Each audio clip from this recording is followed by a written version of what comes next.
Except for the occasional TV commercial and a story or two in print, online, or on the air, you might not know that Virginia is choosing a U.S. Senator this year. Besides, there's a red-hot presidential campaign, and it's an understatement to say that it's first in mind for most voters.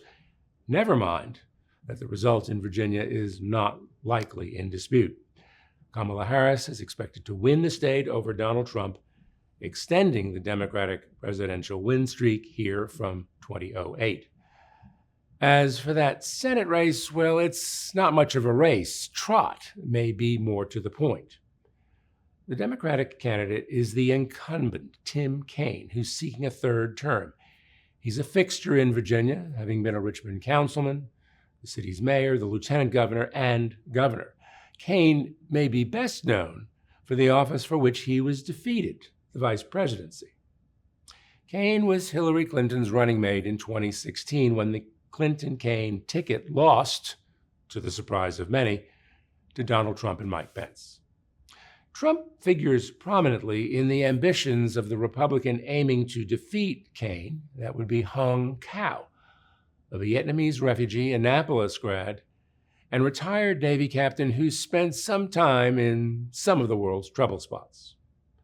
Cao, who was defeated 2 years ago for a congressional seat in the very blue Northern Virginia suburbs of Washington, D.C., is spending a lot of time as a Senate candidate mimicking Trump, whose endorsement just ahead of the primary guaranteed Cao's nomination. Cao's imitation of Trump will be on full display Wednesday at his first and only debate with Kaine.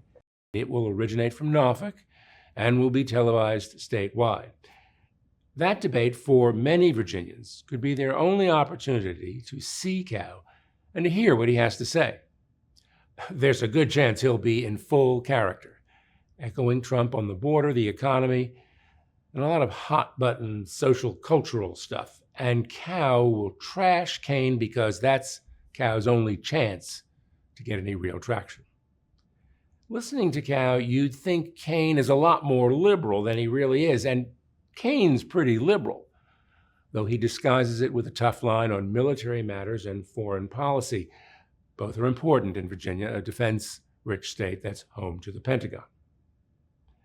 Cao hasn't raised much money.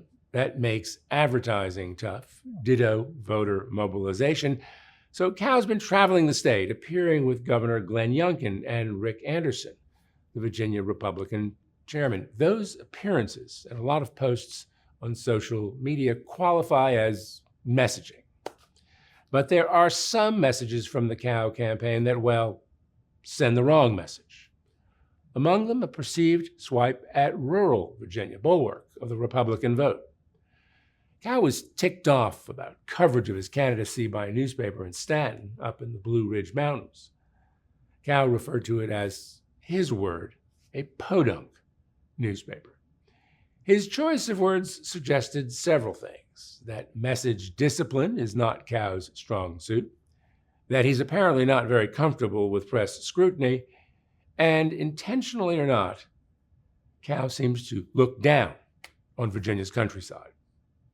It wouldn't be the first time that Cao appeared to signal such contempt, and it's likely that Kaine, who campaigns in areas of Virginia friendly and unfriendly to his candidacy, will remind voters of Cao's, shall one say, excited utterances when the two debate this week.